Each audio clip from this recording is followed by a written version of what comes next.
Hey guys, thanks for tuning in. I'm your host Johnny Matter. Today we got a little different episode. I'd like to pay tribute to Steve Albini, who died last week at the age of 61, very young. And this episode's all about his work he's done and how much we admire all the music he's put together over the years and other artists he's worked with and recorded and some of the records we have. So yeah, thanks for tuning in. We're gonna have a drink. Let's just do, I'll do some makers for Steve Albini. So Steve Albini, if you're not familiar with Steve Albini, you probably would be once you knew all the work he did. I'm sure many people have his albums at home and don't even know it. The albums he's worked on throughout the years. The guy is seriously big, influential musician and person in my life. I've always been a completist when it's come to like his projects, especially the bands he's played in, and I usually just try to pick up everything, especially earlier pressings. We're gonna go through some today,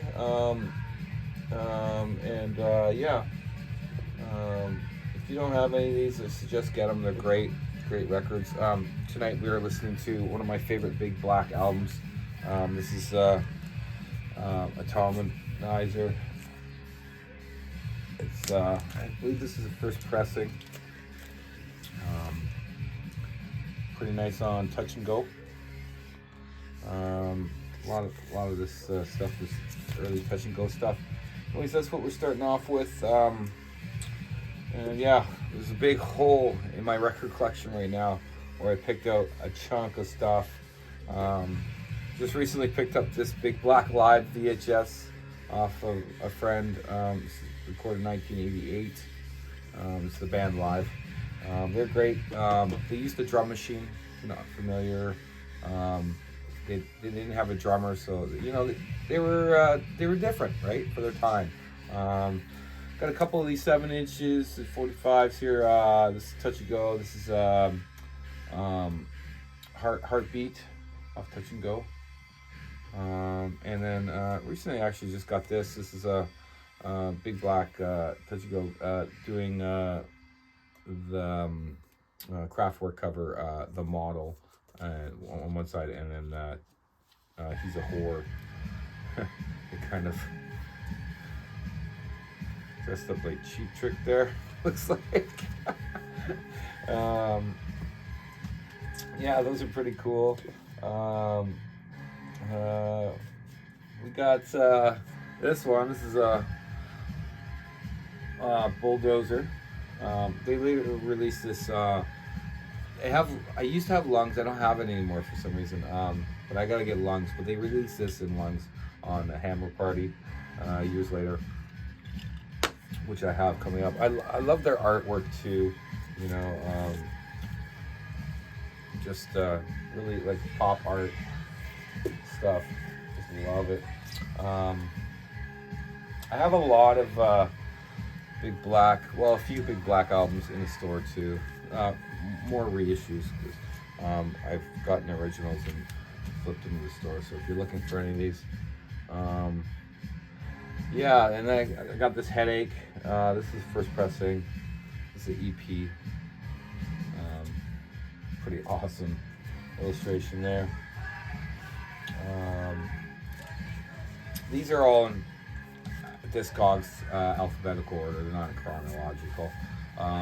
I could go deep dive in every album, but I just suggest, listen to Big Black, listen to Shellac, listen to those projects, Rape Man even.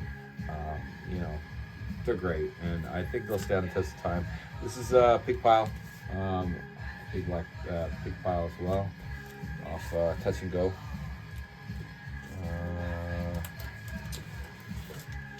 Racers X, Big Black, and with that artwork. iconic cover on this one. Big Black, Songs About Fucking. I was so happy I got a first pressing of this recently off Touch and Go. This is a great record too.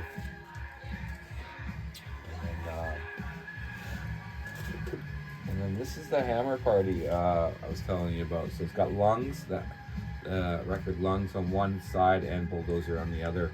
It's off of Homestead Records. And I found this, I just love the art on it. It's so sick. Anyways, this is a really nice shape for its year. I think it's in 1987. Yeah, and that's my stack of Big Black. You know, they were way ahead of their time. Using drum machines. Steve was doing some weird guitar work, pushing the limits, like he always did. And like this band, Rape Man. It's he was always a controversial figure, and sometimes like these kind of names don't age well but the music's great. So if you can get beyond the names, the music's great. Anyways, that's Record Bud, and then Two Nuns and a Pack Mule. This is a reissue. I would love to get an original press of this. That's all I got for Rape Man.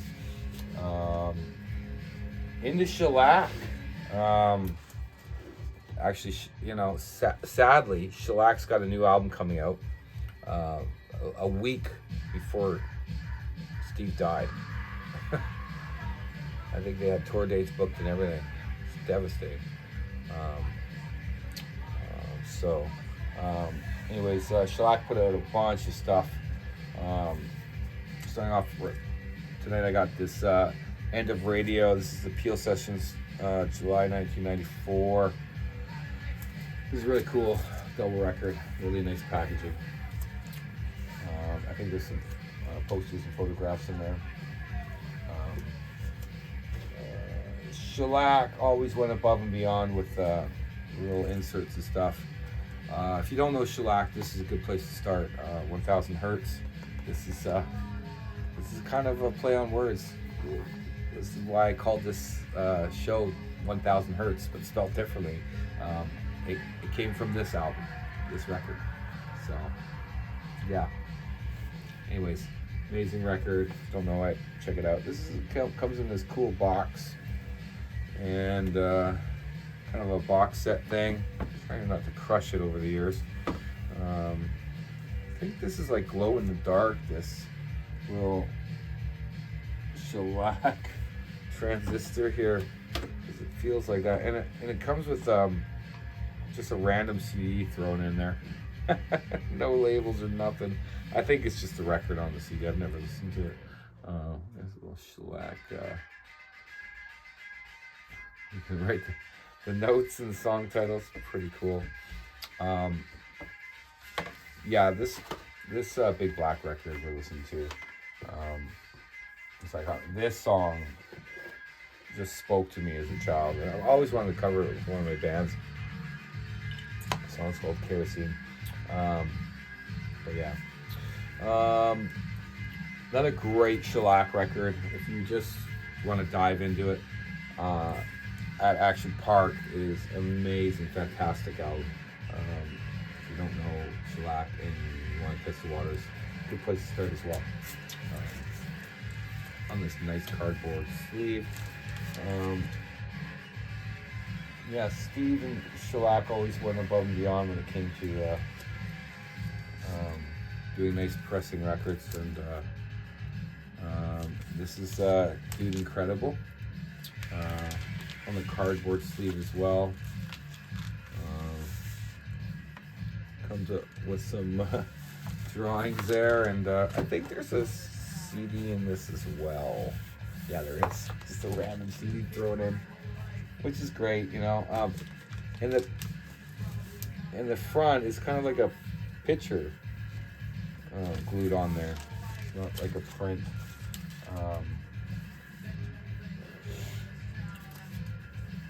Next up by Shellac, we got this is excellent Italian Greyhound.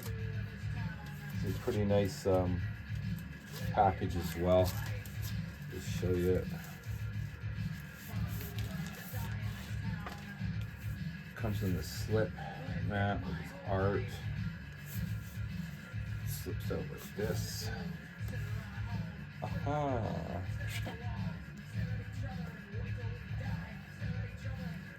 Yeah. You know, went above and beyond with the music and the art and the packaging, and that's one of the things. Another reason why I just love these albums. You know, it's the music rules and the art and the packaging is just fantastic. It's just a full package, and you just don't get that with a lot of artists. You know. Shellac is a very underrated band. Did their own thing, and that's what you get, I guess, when you're not playing top 40 music. You just do your own thing, and those who get it, get it.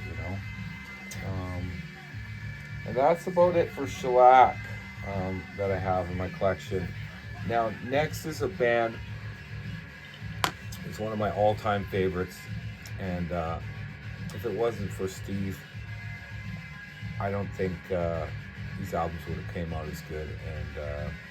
And this next band worked with him on a bunch of records I'm about to show you, and that band is Jesus Lizard.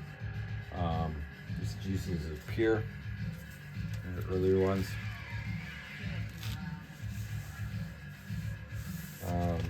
Jesus Lizard are back again too.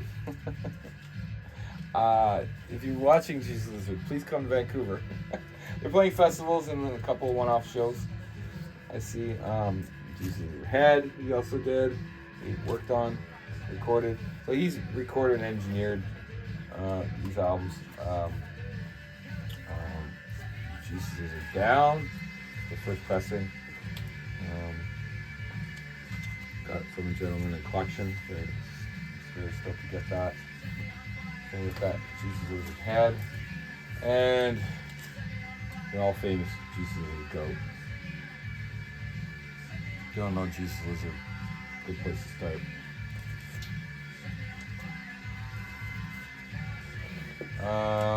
Okay, so let's talk about some other bands he's worked on. These are just in random order. From my collection, and maybe some of you will be surprised. Maybe some of you guys have these albums at home or enjoy these albums and didn't know he worked on them. He's had his hand in so many great albums and worked with so many artists over the years at the studio.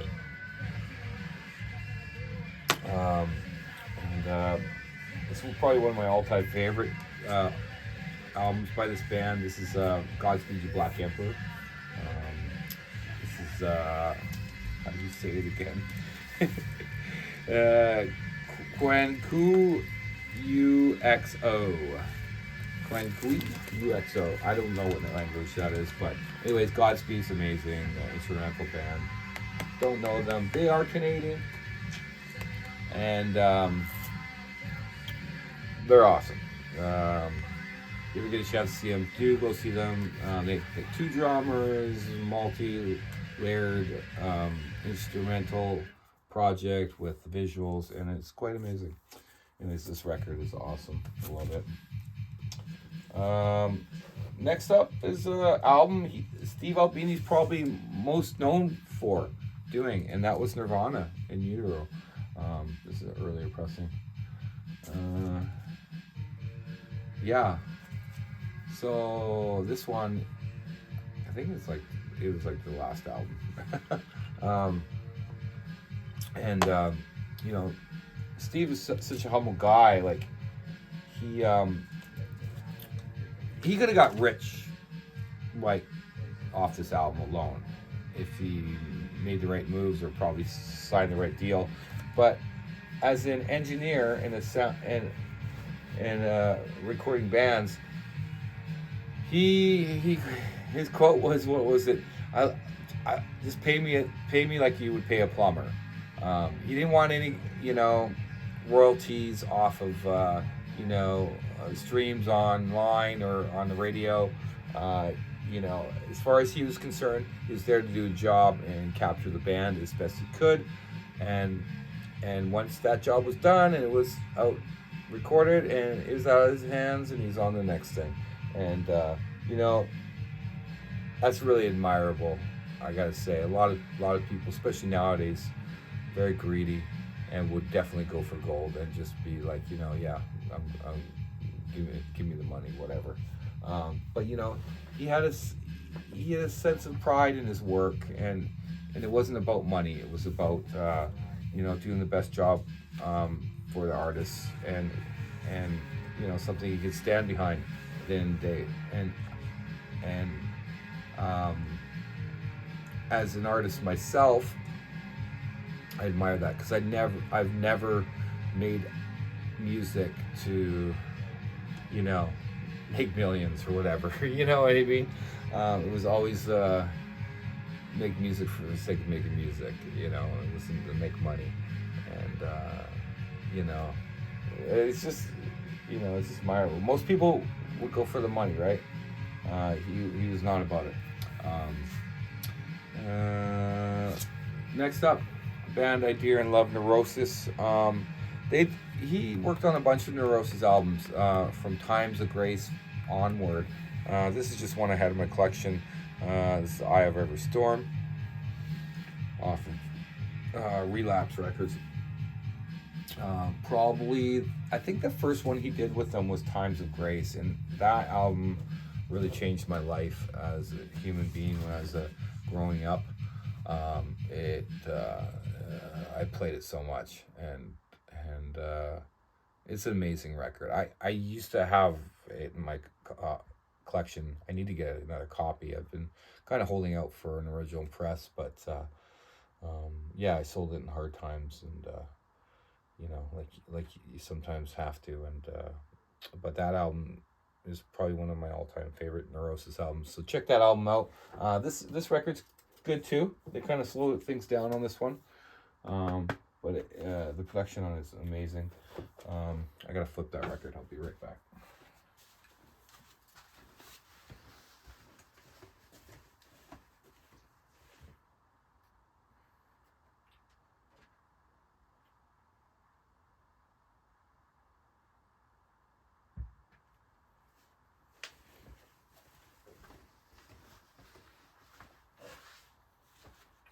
And we're back. Cheers. If you're just tuning in, we are listening to the Big Blacks, Tom Iser.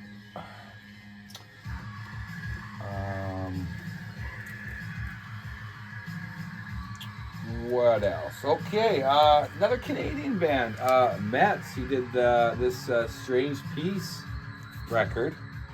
And, I like Mets from Toronto. Oh, that's cool. Clear. I got one of these in the shop if you're looking for it. Anyways, Mets is great. They just put out a new album. Check it out. It's really cool. What else? Now, I don't know if he did this whole album. I just read it. He did Meantime, which is the single off of it, and probably the biggest single thing this band Helmet ever did. I just met Paige, super nice dude. Oh, that's cool, Red. But yeah, I know he recorded at least Meantime, and that was the song that really blew these guys up back in the day. So yeah, pretty awesome. Another Canadian band. A lot of Toronto bands, and more on that side. But this is Ken Mode. He did Success for Ken Mode from Winnipeg. It's on this like neon yellow. Ken Mode, really great band. You don't know them. Very hard working band. Friends with them. Very nice dudes. Played a bunch of shows with him in the past, and yeah, awesome live band, great guys. Check out Ken Mode if you don't know them. Yeah, what else?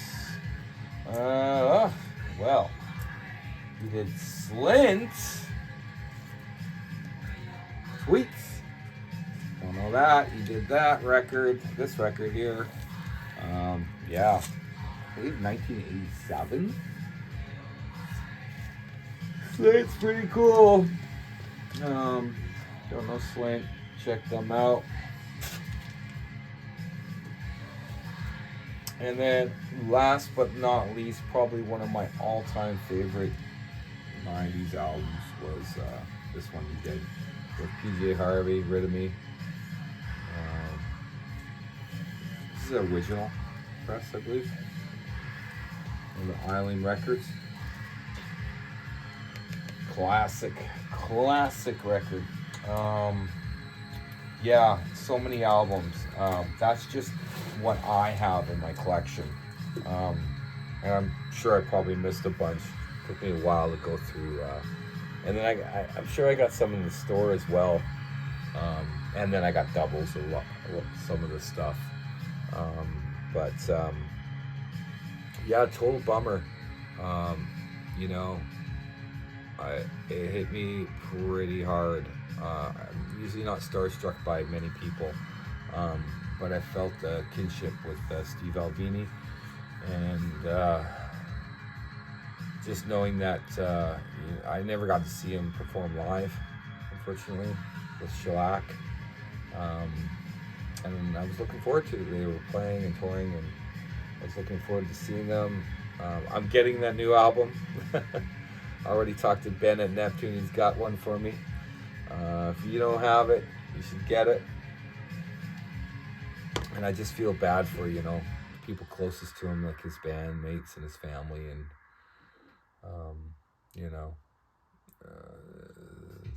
yeah, it just sucks. But you know what it does is when things like this happen, or death either close to you or somebody you admire, or, it kind of propels you to do better in life, I think, and rather than just waste away. And because it just makes you realize that life is so short, and you could die at any moment, get hit by a bus, or fucking die too young, like 61. I'm 45, so that means if I'm dying at 60, 61, I got 15 more years. Like, life is too short. And so enjoy it, be good to one another, and make the best of it. Anyways, thanks for tuning in. I'm gonna shut it down before I break down here again, but thanks for tuning in. Our next show, our next markets at End Times with Matterhorn Records will be there. And much love, and thanks, guys. Cheers.